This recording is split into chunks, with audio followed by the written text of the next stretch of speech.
জীবন কি অদ্ভুত, কিভাবে একটা ভুল মানুষ আমাকে ঠিক মানুষটার কাছে নিয়ে আসলো।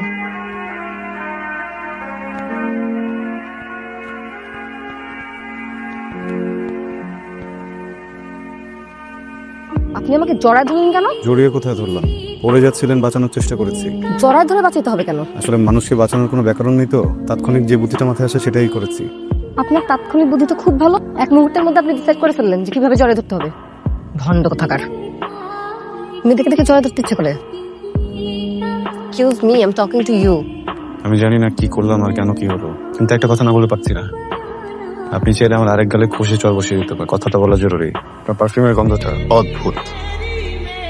আচ্ছা আপনি জাস্ট ফোন করলেই যখন চায় তখন। আচ্ছা, এই ছেলেটাকে নাম শুনলাম এই ছেলেটাকে আপনি কালকে চড় মেরেছে, বেয়াদব বদমাশ। আপনি না ঠিক কাজ করছেন, আপনাকে তো পুরস্কার দেওয়া যাচ্ছে না। ফিরোজ সাহেব এগুলো কি বলেন? এরকম বেয়াদব ছেলে আপনার এখানে এই পার্কে কি করে? আমার তো ইচ্ছা করে গলার ধাক্কা দিয়ে বার করে দিই, তো পারছি না। কাস্টমার টিকিট কেটে পার্কে আসে, আর যদি বার করে দিই আমাকে তো অমঙ্গল হবে। আপনার মেয়েকে পাচ্ছেন না, আর আজকে জানলেন আপনি। অফিসার, নিজের আত্মীয় স্বজনের বাড়িতে আগে খোঁজ নিয়ে তারপর আপনাকে জানিয়েছি। আসলে হয়েছে কি, থানায় যাওয়ার ব্যাপারটা আমার জন্য লজ্জা। প্লিজ অফিসার, যত তাড়াতাড়ি পারুন অন্যকে খুঁজে বের করুন। ঠিক আছে, আপনি কাগজগুলো কিন্তু সব ইংল্যান্ড থেকে আনা।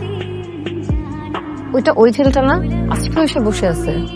এক্সকিউজ মি, আপনি কি প্রতিদিন এখানে আসেন? জি আসি তো, কেন আসবো না? আজব তো, আমি না বলার কি? কেন জোর করে শূন্য মারা তীর বুক পেতে নিচ্ছেন? শুধু আপনি না, পৃথিবী প্রতি পদে পদে আমাকে না জানিয়ে দেয়। আমার একটা কথা বলার ছিল। বলুন। আপনি আসলে সেদিন আমাকে যে বাঁচালেন, আমি আসলে সত্যি সত্যি মাটিতে পড়ে যাচ্ছিলাম, আপনি আমাকে বাঁচালেন। আর ওখানে না অনেক মানুষ ছিল, ওরা অনেক হাসাহাসি করতেছিল, আমার মেজাজ খারাপ হয়ে যায়। কিছু না বুঝি আমি রাগটা আপনার উপর ঝেড়ে ফেলি। ব্যাপারটা একদমই ঠিক করি না, আমি রিয়েলি সরি। সমস্যা নাই, আমি কিছুই মনে করিনি। দেখেন, আপনি আমাকে আবার লজ্জা দিচ্ছেন। স্যার, লজ্জা দিবেন না, কিন্তু এই কথাটা ভালো লাগছে। এবারে ফিল্মেরটা থেকে যায় এরা ভূমি। একদিন তোমার সামনে এসে সারপ্রাইজই তো দিচ্ছ।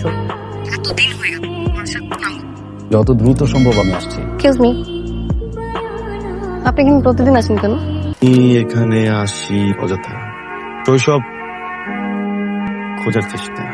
আর কোথায় কোথায় যান আপনি? ছেলেটা জায়গা নিয়ে যাবো আপনাকে। আচ্ছা, এই যে সাংঘাতিক অবস্থা, আপনাকে আজকে হঠাৎ এখানে কেন নিয়ে আসলাম জানেন? না। কারণ এই নদীর পার আমার খুব প্রিয়, পার্কের থেকেও বেশি প্রিয়। কেন? কারণ নদীর পাড়ে আসলে নিজের ভেতরে সব দুঃখ কষ্ট কমে, সে তার সকল দুঃখ কষ্ট নিজের ভিতরে লুকিয়ে রাখে। শিক্ষার বিষয়।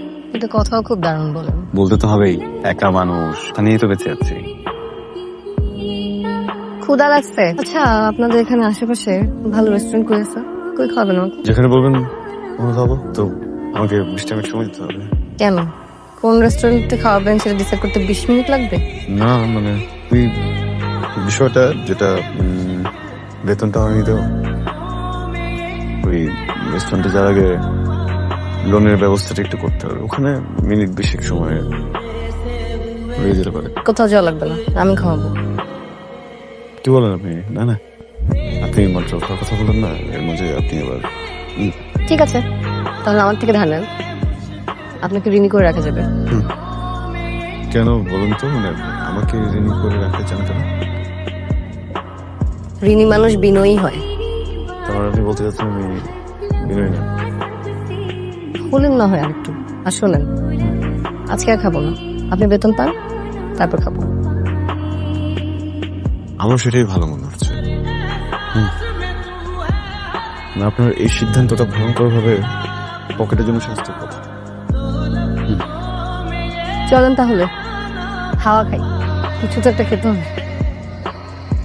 তোমাকে ভাসাবো সুরে, জানা নেই গান। আমি একলা মানুষ বিষাদে পড়ে। হ্যালো, আমি আর এক মুহূর্ত সময় দিতে চাই না, তুমি আর কখনো আমাকে ফোন করবে না। তুমি আমার কথাটা একবার বোঝার চেষ্টা করো। আর কোনোদিনও না।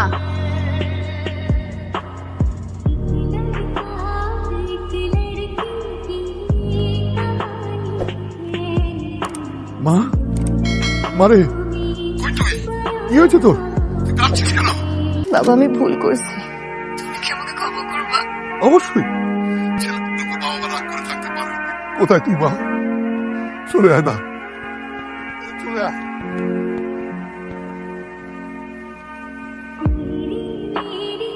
চলে যাচ্ছেন? বুঝি কালকেও তো কথা হলো, বললেন না তো কিছু? আসলে হুট করে সিদ্ধান্ত নেওয়া, অনেকদিন তো থাকলাম, বাড়ি ফেরা উচিত। আর কখনো দেখা হবে না? হবে হয়তো, কে জানে। হুম।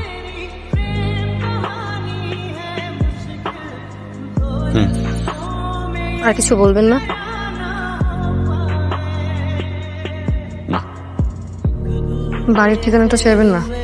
যার নিজেরই বাড়ি নেই সে আরেকজনের বাড়ির ঠিকানাতে কি করবে বলেন?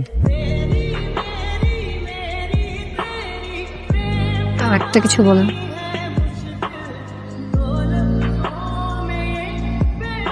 তো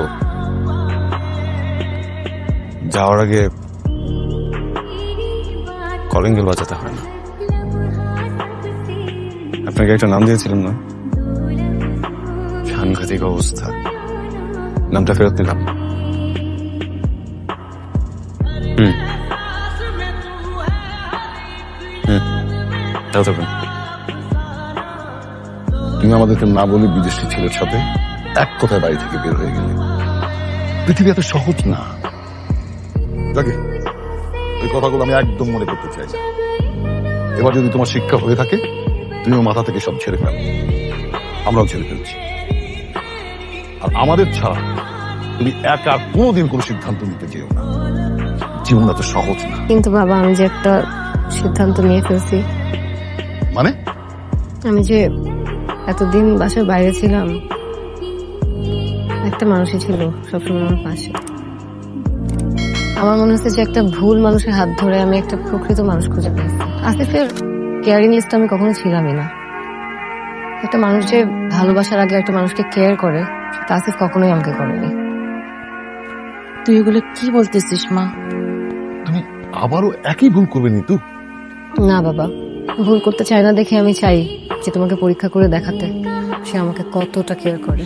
গুরু ভাই, না পারলে মিথ্যে কথা বলেন কেন, তাও আবার আমার সামনে? হ্যাঁ, আপনি তো নিতুকে চেনেন, ভালো করে চেনেন। তাছাড়া আপনি আমাকে জিজ্ঞেস করতেন নিতুকে, কোন নিতু, কার কথা বলছি, কোনো কিছু না বলে এত কনফিডেন্টলি আপনি নিতুর নামটা নিয়ে নিলেন। নিতু, আপনি প্লিজ আমার সাথে একটু কথা বলবেন প্লিজ। নিতু, আপনি কিভাবে বুঝলেন আমি এখানে আসছি? চোখটা খুলুন তারপর বলছি।